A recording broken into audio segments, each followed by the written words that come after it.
Hey guys, so it's Thursday and I'm recording another vlog.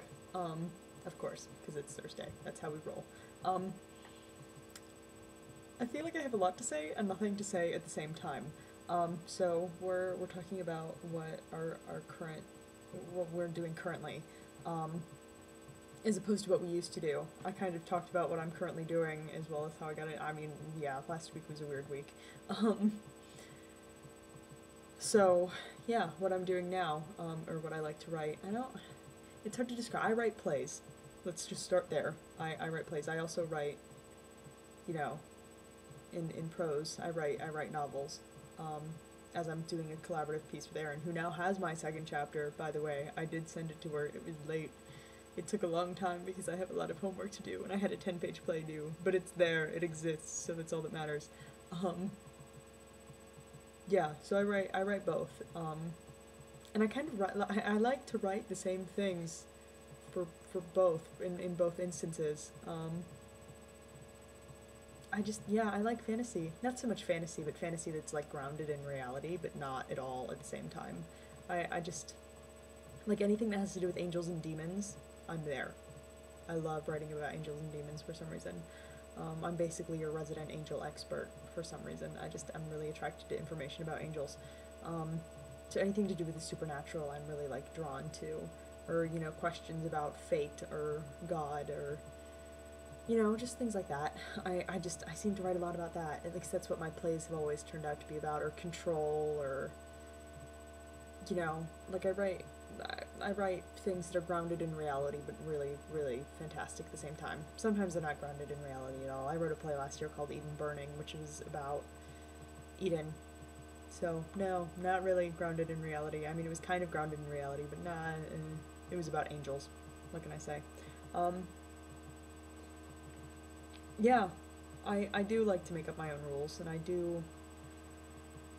My stage directions are the most that I get into, in terms of plays, in terms of like doing my own thing, because with plays you have stage direction, you have dialogue, and you can decide how every writer does stage directions differently. Like some people have a bare minimum of stage directions, you don't really get any at all. Um, where some people are really attached to their stage directions. I kind of use my stage directions like art. They're kind of like poetry, but not really. But it's how I get descriptive. I can't I like writing stage directions more than I like writing like novels, because with stage directions you can get really to the point. Like, and just say what you need to say and be done with it, and you don't need to make it overly pretty. Um, Whereas with novels, you have to get more into it, and it's just, yeah, it's hard. It's harder for me to write novels, but I do it anyway.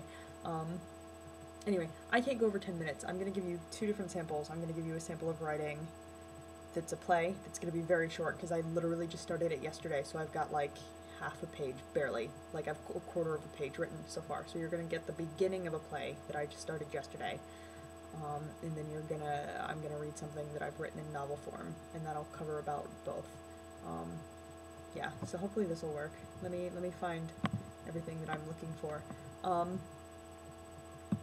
where is it? There it is.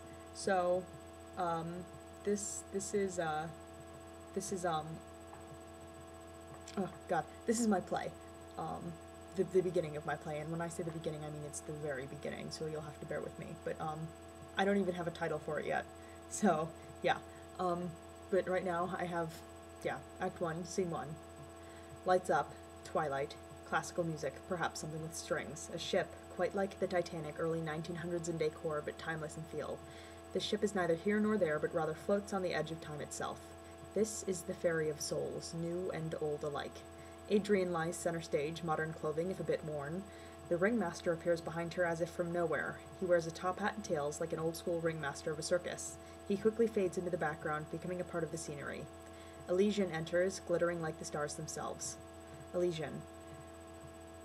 We all start our lives in the dark, not as a blank canvas to be painted on, but as a void, black, empty, and large.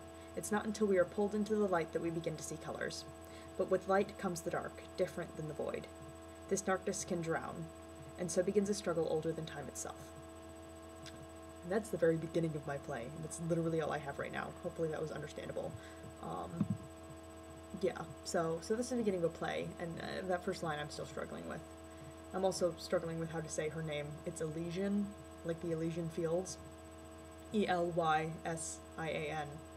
Yeah, Greek mythology. I named somebody after a random place. Don't judge me on that. It's a weird name, I know. Where's this other thing that I'm working on? Hold on, let me see if I can find this novel thing that I want.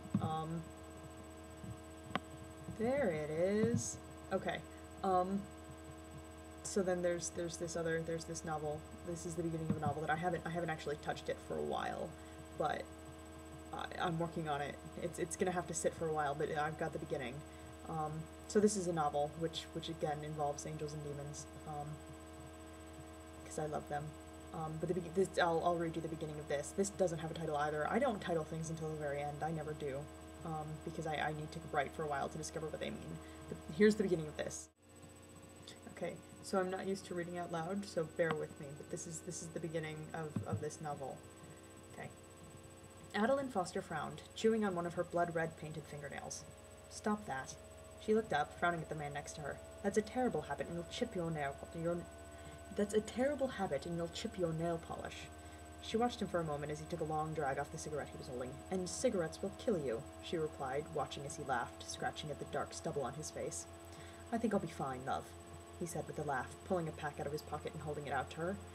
You should have one. It'll calm your nerves. No, thank you, Adeline sighed, crossing her arms and looking away. I'd rather keep my lungs free of pollution, if you don't mind. She'd always hated the smell of cigarettes, and she couldn't imagine smoking one. Cigarettes are the least of your problems now, love, he said, taking another drag and blowing the smoke out of his nose, letting it drift forward into the room. Adeline frowned, following the smoke with her eyes down to the bed in front of them. I must say, you've kept your complexion quite well for someone so dead. I'm almost impressed. Adeline sighed, leaning against her desk and glancing at her body on the bed. She frowned as she watched a drop of blood roll off of her outstretched hand, dripping off her fingernail and onto the floor. I just replaced this carpet, she sighed, watching the blood pool underneath her hand. The carpet was starting to look soggy and darker than the color on her fingernails. Sorry, her companion grimaced, stepping forward and gripping her body's limp hand, flinging it back onto the already blood-soaked bed. Haven't made a mess like this in a while, but you put up too much of a fight, he said, looking down at her eviscerated body. Someone is going to be doing a hell of a clean-up job, but just be glad it isn't you, love. If it makes it any better, I'm going to have to burn this suit, and it's one of my favorites. He frowned, looking down at his blood-covered front. Stop calling me love, Adeline sighed, glaring at him, and don't flick cigarette ashes onto my body. That's just rude. He laughed slightly, sticking the cigarette back into his mouth and sucking on it for a long moment. So I'm really dead then? She asked as he ran a hand through his already unruly brown hair. You killed me? Yeah, he replied, speaking around the cigarette. Sorry, love. It wasn't personal, I promise. I rather like you, actually. Adeline frowned, her sigh practically turning into a growl. She looked up at him, chewing on the inside of her lip. She should have found him terrifying. He had, in fact, just practically torn her rib cage from her body, but she believed him when he said it wasn't personal. Not to mention that for someone who came off as a bloodthirsty maniac, he was rather roguishly charming. Who the hell are you? She asked, raising an eyebrow, too confused to be distraught over the fact that she was, by all appearances, quite dead. Samael, he said, offering his hand to her with a smug grin. Angel of death, at your service. And that's the end of that. Hopefully you understand that. I don't read out loud, my own stuff out loud very often, so hopefully that was, yeah. Anyway, that's all my stuff for now. Yeah, hopefully it's all okay. And I'm sorry that if this has abrupt jumps. I'm not used to editing either, and I know some of this was edited because my speaking isn't as good as it should be today. I just stumble over my own tongue sometimes when I don't read things out loud first. That's a note. You should practice reading out loud before you actually do it. But yeah, so come back. I'll talk to you on Thursday, and come back and see Janet tomorrow, and subscribe and whatnot, and I will talk to you guys later. Hope you're having a good week so far. Bye!